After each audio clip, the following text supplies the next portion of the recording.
Yo, what's going on, everybody? Welcome back to the channel.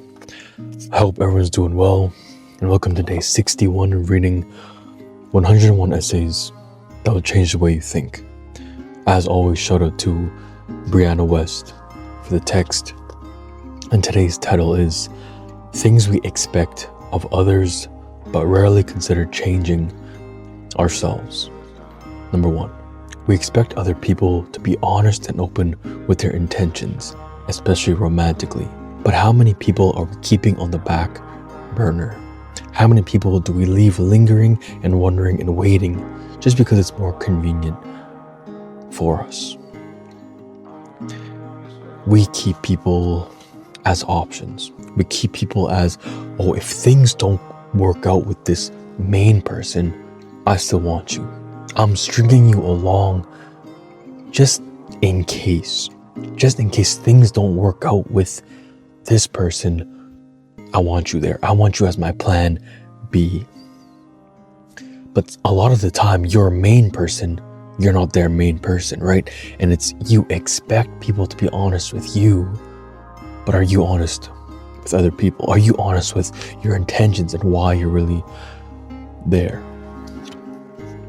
Number 2, we get angry at people who aren't unconditionally kind. We try to teach children to be kind by punishing them when they're not. We demand that other people are open-minded and loving, often in very close-minded and unloving ways. Number 3, we expect that if somebody's interested in us, they should have to make the first move. Nobody wants to be sitting around waiting for someone to ask them out or sweep them off their feet. But nobody wants to do the asking or sweeping either. When's the last time you leaped out of your comfort zone to tell somebody you cared about them? When's the last time you definitely asked somebody on a date, not just to hang out? When's the last time you did what you want others to do for you? Number 4, we don't understand when people aren't compelled by the cause or causes we feel most strongly about.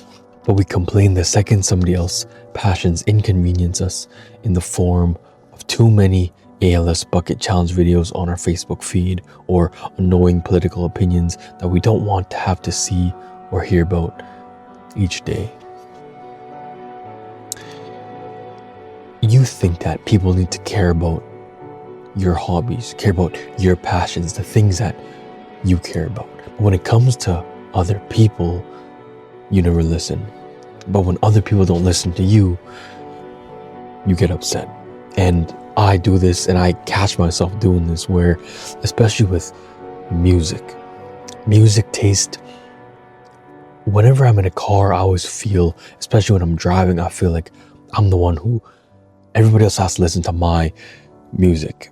And then even when I'm a passenger in other people's car, I'm like, is it okay if I play my music? And I understand that that's bad because I'm not willing to let other people play the things they like. And I'm not willing to just listen to what they like. And I expect things of other people that I'm not even giving them.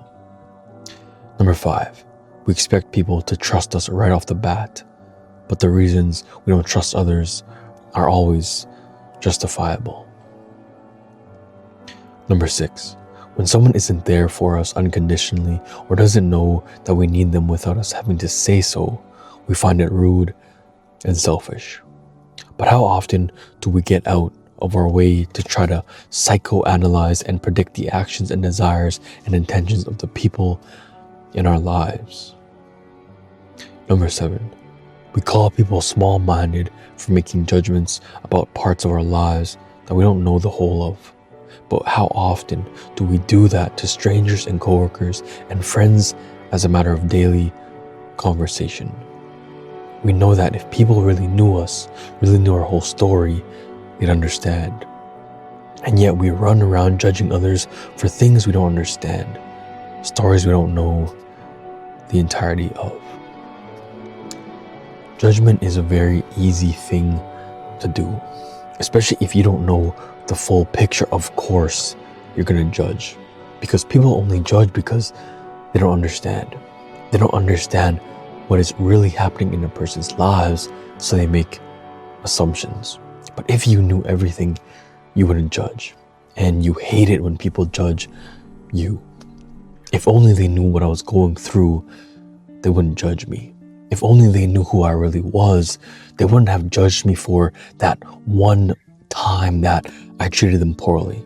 I was going through a hard time in my life, and now they think that I'm just a bad person. They think I'm a mean person. But if they truly understood what I was going through in that moment, then they wouldn't think that. They wouldn't think that I'm a bad person.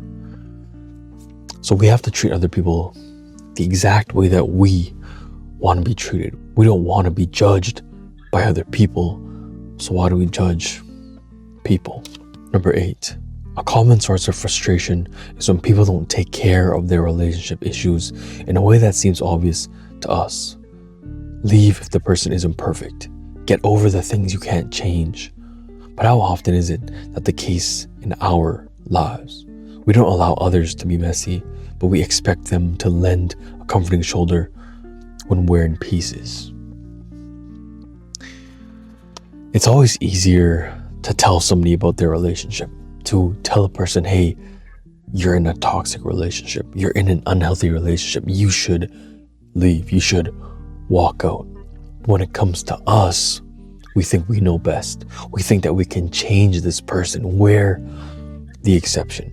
We're the exception. But if our friend was in our exact situation, we would fault them. We would tell them to leave, that they're being stupid, they have those rose-tinted glasses on. And we would never do that. When it comes to you, you're the exception, right? Number 9, in theory, we expect people to be accepting of all religions, yet if someone doesn't understand our dogma or belief system or religious background, we consider them just not at the level to understand it. We can claim that every path is valid, but many people don't realize they believe theirs is just a little more effective. Number 10, we think people who judge others over petty things are terrible, but we're judging them for judging. 11, we expect people to not make jokes at our expense, despite the fact that often the cheapest shots at humor in tearing other people down at the end of the day, we're quick to go for the lazy and mean jib that gets a laugh when we need to feel a little lifted. For me personally, with me and my friends, we always make jokes about each other. We always make jokes at each other's expense. But it's, if you can handle it, then yeah, hand it out. But if you hand it out, and then when somebody makes a joke about you, you can't handle it, don't dish what you can't handle. But if you can handle jokes at your expense, go for it. And if your friends are okay, go for it, right? It's like, if you can handle it, you can handle it. But if your friends can't handle it, then you shouldn't be doing it. Number 12, we expect that people value themselves and stop disparaging themselves, but we also expect them to lift us up when we do it ourselves, or we think our constant self-deprecation is endearing. Number 13, we expect people to change overnight, whether it's eating better and taking control of their health, getting out of a toxic relationship or job, whatever it is.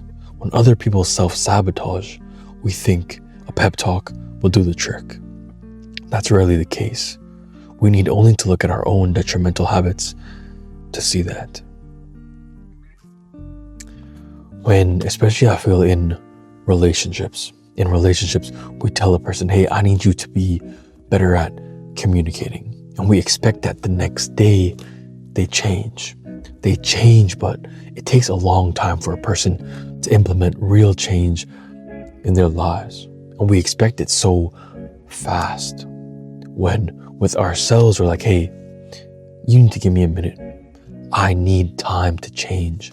But you expect change instantaneously with people in your life. But with yourself, you need time. You need some more time. Number 14, we roll our eyes and shoot dirty looks at people who don't behave the way we think is considerate and appropriate, who are too loud in public, who are late or messy, or in some way unkempt. Yet, when we're tired and stressed and behind schedule, we don't care if we loudly take a work call while on the line for coffee, or hold up a waitress or a cashier to accommodate a random need. It's fine when we're loudly laughing and talking over brunch because we're excited, but it's annoying when someone else does the same thing. It's only not a nuisance if we're doing it. This one I feel is very prevalent, especially you see in restaurants. People all the time, when there's a group of people laughing, being loud, having fun, people always give them dirty looks, right? But then they don't realize that they are also those people. If you're not that person right now, in some situations you are, because you don't realize it. If you can't find the people who are being loud, then a lot of the time it's you. And it's okay because it's you. Number 15, we expect complete honesty from others.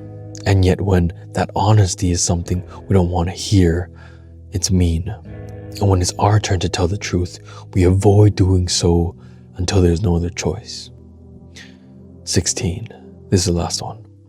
We expect unconditional love from the people who are closest to us, as if that will be enough to make up for the fact that we do not love ourselves. The best way that I can describe this is asking yourself, what do you want in another person? Right? It's like, what are you looking for in a relationship? What are you looking for in a friend? What are you looking for in a coworker, in a family member, in a parent?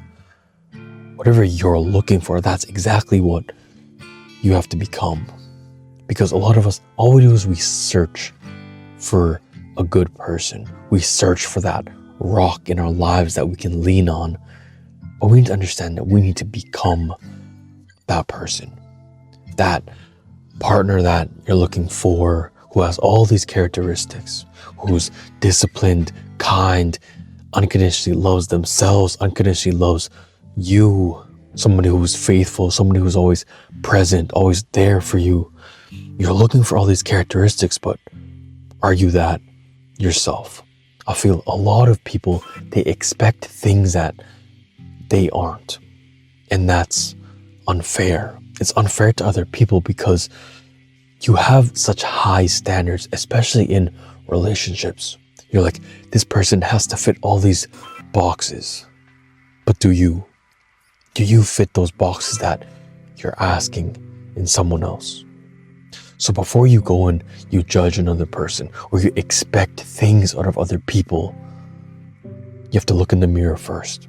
You have to ask yourself, am I that person? Am I expecting something that I'm not willing to give or to be? So tomorrow's title is, you don't have to love yourself perfectly in order to be worthy of someone else's love. So I hope you enjoyed today's video.